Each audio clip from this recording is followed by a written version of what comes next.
हैं, इस बात को आप तक पहुंचाना। कल एक अवसर है पर पल भर के लिए है। ये जब कल अक्षत का रिजल्ट आया परसों शाम को हम लोग कल करना चाह रहे थे प्रोग्राम को, लेकिन हम लोग आज कर रहे हैं एक दिन का गैप करके। जब भी उनका रिजल्ट आया तो हमें ऐसा लगा, मुझे पुरानी बात याद आ गई, करीब 4-5 साल पहले जब मोहित का 1917 में हुआ था सिलेक्शन, अक्षत का 2019 में हुआ था। अच्छा, एक मैंने देखा कि जब हमारे यहाँ करीब, देखिए यहाँ पर 600 एम्प्लॉय काम करते हैं, हमारे ब्रांचेज में करीब 250-300 लोग, कुल मिलाकर 850 से 900, इसमें उससे संबंधित जो बातें हैं उसके उपलक्ष्य में ही बातें कर रहे हैं, तो कुल मिलाकर 900 हमारे टोटल नंबर ऑफ एम्प्लॉयज है। मैंने ये देखा और उनका जो डीपीएस से जब पढ़ाई में जब वो अव्वल दर्जे में आते थे और इंटरनेशनल और नेशनल जितने मैथमेटिक्स, साइंस, आर्ट्स जितने ओलंपियाड होते थे, सब में इंटरनेशनल लेवल का कंपटीशन होता था और सब में बच्चों का स्थान अंडर 10, अंडर 5 उस समय नहीं समझ पाया। लेकिन हुआ क्या, इसका प्रभाव ये पड़ा कि हमारे संस्थान में लगभग जितने भी कर्मचारी हैं उनके भी बच्चे पढ़ते हैं, तो सबने, मैं 3-4 लोगों को नोटिस कर रहा हूँ जिनको याद है, मैं सबको इंस्पिरेशन मिला और सबने अपने अपने बच्चों को शिक्षा पर ध्यान दिया।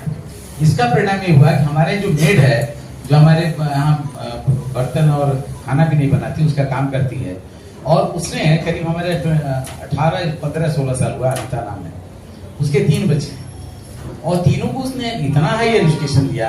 एक का सिलेक्शन रेलवे में झांसी में पोस्टेड ऑफिसर हो गया, दूसरा वाला लड़का इतना पढ़ाई किया वो दिल्ली एम्स में वो बायोकेमिस्ट्री डिपार्टमेंट इसको कहते हैं, तो उसमें 28 लाख लड़के अपेयर हुए थे, उसमें उनका पहला स्थान आ गया। इलाहाबाद से एग्जाम दिलाया गया था, उनकी मम्मी गई थी साथ में।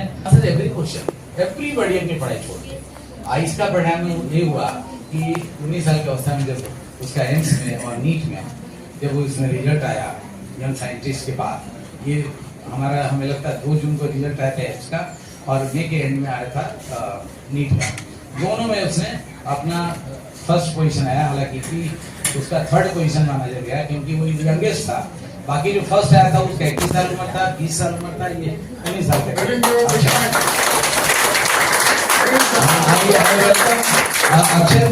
एंड एक स्लोगन हम लोग शुरू करते हैं, नम आप सभी के सामने ही समय, और ये ऐसा मुकाम है जिसको हम लोग अच्छी तरह से डाइजेस्ट नहीं कर पा रहे हैं। हमें लगता है कि इसको सोसाइटी से पहुंचाना चाहिए, इसीलिए हमने प्रिंट मीडिया और इलेक्ट्रॉनिक मीडिया और तमाम हमारे पत्रकार बंधु थे, उन सबको आमंत्रित किया कि आज इस न्यूज को आप लोग सब तक पहुंचाइए ताकि बच्चे इसे लाभान्वित हो सके, इंस्पायर हो सके और अपने अपने लक्ष्य की तरफ और अपने अपने लक्ष्य पर और केंद्रित हो सके। देखिए, कहीं भी किसी भी सफलता के पीछे 4-5 बातें बड़ी इंपॉर्टेंट होती है। पहला बात यह होता है कि आपका ध्यान जो है, आप कितना फोकस्ड है, कितना डायरेक्टेड है। अभी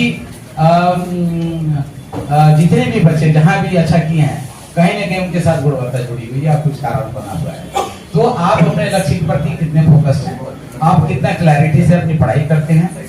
दूसरा, आपके बगल में जो लोग हैं वो कितना आपको सपोर्ट करते हैं, कितना इंस्पायर करते हैं, वो कैसे हैं। साथ ही साथ आप अपने टाइम का सही इस्तेमाल कैसे करते हैं, टाइम की प्लानिंग कैसे करते हैं। 5वीं बात, आप क्या खाते हैं और कैसे खाते हैं, कब खाते हैं, बॉडी के हार्मोनल स्टेटस को कैसे मेंटेन करते हैं। और इसके साथ साथ आप, और मैं बताना चाहूंगा कि अक्षत आपके आने के पहले हम पूरी यही बात मेरे अचीवमेंट्स की, तो मेरा ये मानना है कि हम आज मेरे एग्जाम और मेरे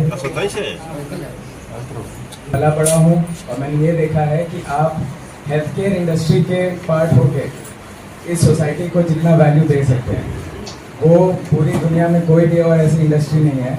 और यही वैल्यूज़ लेके मैं धीरे धीरे बड़ा हुआ हूँ। और मेरा ये मानना है कि मेरे जितने भी अचीवमेंट्स हैं ऑन एन इंडिविजुअल लेवल, वो मुझे नहीं, पहले मेरा मानना था कि मैं इस पॉपुलर ग्रुप ऑफ हॉस्पिटल्स को एक बहुत ऊंचे जगह पे ले जाऊंगा, ये ऐसा मैंने सोचा था। बट मेरा ये मानना है कि सिर्फ वही नहीं, हम बनारस को, जिस शहर से, जिस नगरी से हम सब इतना प्यार करते हैं, उस शहर को इस पूरे देश, पूरे एशिया के लेवल पे हेल्थ केयर इंडस्ट्री का गोल्ड स्टैंडर्ड का भाग मानते हैं खुद को। तो आप खाना पीना, सोना जागना अपना कितना भी ठीक कर लो, जब आप अपने से किसी बड़ी चीज़ का भाग मानते हो खुद को, तो आपका हर एक एक्शन आपको उस चीज़ को और आपके से बड़े उस आइडिया को उस लेवल पर पहुंचाने की तरफ लग जाता है। वाह, बहुत सुंदर, वेरी नाइस, बहुत बड़ी बात तो कर रहे हैं। मेरा ये नहीं मानना है कि मैंने आज से 6 साल पहले भी बहुत अच्छा किया और अभी किया। मेरा बस ये मानना है कि मैंने हमेशा अपनी तरफ से अपने माता पिता को, अपने परिवार को, मेरे माता पिता ने जो कंपनी बनाई है, अपने शहर को, अपने स्टेट को और अपने देश को जितना अच्छे से आगे ले जा सकता हूँ, उसमें हर चीज़ मैं करूँगा। और कोई भी चीज़ आप बड़ी तब तक नहीं कर सकते हो जब तक आप खुद को उस काबिल ना बना लो कि आप अपने से बड़ी चीज़ों को आगे बढ़ाओ। बस एक यही छोटा सा मैसेज था। अभी तो और भी चीज़ें करते रहनी है, बातें होती रहेंगी। टू माई फैमिली एंड मेरा भाई जो अभी मेरे से कुछ साल आगे सर्जन बनने की तैयारी कर रहा है और कुछ ही 1-2 साल में हो सके तो ऐसी किसी जगह पे वो मेरी बातें बोल रहा होगा। Thank you everyone for coming. अपना अक्षर जी परिचय दे रहे क्या? मैं डॉक्टर अक्षत कौशिक, एम्स दिल्ली से ग्रेजुएटेड डॉक्टर हूँ, जिसने अभी INI-CT एग्ज़ाम जो कि एम्स में PG एंट्रेंस के लिए होता है, उसमें ऑल इंडिया रैंक 8 और एम्स के अंदरूनी छात्रों में से फर्स्ट रैंक हासिल करी है। और आज मैं यहाँ पे अपने से आगे व्यूअर्स को एडवाइस देने आया हूँ और बताने आया हूँ कि वो भी अपनी ज़िंदगी में कैसे मुकाम हासिल कर सकते हैं। आज ये जो आप मुकाम हासिल किए हैं, इसका श्रेय आप किसको दे रहे हैं? इसका सबसे बड़ा श्रेय जाता है मेरे परिवार को, जिसमें मेरे साथ लग के ना ही सिर्फ मेरी पढ़ाई में मेरा मदद किया है, मगर उस पूरी जर्नी में मेरे साथ जो ऊपर नीचे दिक्कतें आई हैं, जहाँ भी सपोर्ट की ज़रूरत पड़ी है, मेरे माँ ने, मेरे पापा ने, मेरे भाई ने मुझे एडवाइस दी है, मुझे सपोर्ट किया है। और जब भी मुझे लगा कि मैं इतना कुछ बड़ा नहीं हासिल कर सकता हूँ, हर वक्त मुझे याद दिलाया है कि मैं नहीं तो कौन। पढ़ाई में किस तरह की समस्या आई होगी आपको? जी, मेरा ये मानना है कि आज के दिन में 2025 साल में हम चल रहे हैं, नॉलेज की कोई कमी नहीं है, चाहे वो फ्री में हो, चाहे वो कोचिंग्स के थ्रू हो। इस पूरी दुनिया में सबको पता है क्या पढ़ना होता है, कहाँ से पढ़ना होता है। इफ़ एनीथिंग, मेरा ये मानना है कि आज के टाइम पे बच्चों के पास ज़्यादा पढ़ने को चीज़ें हैं और उसमें से क्या पढ़ना चाहिए वो उन्हें नहीं समझ आता है, या वो बहुत ओवरवेल्म हो जाते हैं उस चीज़ से। तो पढ़ाई में सबसे बड़ी दिक्कत ये होती है कि आपका अंदर से जो बिलीफ होता है वो कहीं ना कहीं बीच में कम पड़ जाए, तो आप उस नॉलेज को बिलीव ही नहीं कर सकते हो कि वो आप में आ सकती है और आप एग्जाम में इतना अच्छा कर सकते हो। तो सबसे बड़ी दिक्कत मुझे भी यही आती थी, बट परिवार का सपोर्ट और अपने ही पास्ट में मैंने इतनी बड़ी बड़ी चीज़ें हासिल करी हैं, इसलिए मुझे पूरा विश्वास था कि कहीं ना कहीं जो आप दिल से चाहो दुनिया आपको दिला भी देती है, अगर आप उसके लिए सही मेहनत करो। इस परीक्षा को पास करने के लिए कितने घंटे पढ़ाई आवश्यक है? करीबन अगर आप MBBS डिग्री के दौरान पूरे 5 साल, 5.5 साल की जो डिग्री होती है, अगर आप ये मानते हो कि आप एक अच्छे डॉक्टर बनने कॉलेज में गए हो और आप मरीजों से सीखते हैं और लगातार नॉर्मल पढ़ाई जो कहते हैं, जिसमें आप बीमारियों के बारे में सीखते हैं, उनका कैसे ट्रीटमेंट करना चाहिए पूरे 5 साल तक, तो उसके बाद आपको 6 महीने का सिर्फ और सिर्फ एक आखिरी में पीरियड चाहिए होता है, जिसमें आप अपनी सारी नॉलेज को, जो कि पूरे 19 सब्जेक्ट होते हैं MBBS में, उसको आपको कंपाइल करना होता है और अपने टिप्स पे रखना होता है। तो मेरा ये मानना है कि आपको 5 साल खुद को इतनी तेज़ी से रगड़ने की कोई ज़रूरत नहीं होती है। आपको बस टाइम टू टाइम किताबों को, अपने टीचर्स को सुनते रहना है, समझते रहना है और एक जिज्ञासा अपने अंदर रखनी है। वर्तमान समय में जो लड़के तैयारी कर रहे हैं मेडिकल की, इसके लिए कोई संदेश? जो 11th-12th में तैयारी कर जी, मेरा बस यही मानना है कि लाइफ में अपने पैशन के पीछे जाइए। अगर आप दूसरों की सुन के कुछ करेंगे तो आपको कभी भी नहीं समझ आएगा कि आप वो क्यों कर रहे हैं और आपको कितना अच्छा करना चाहिए।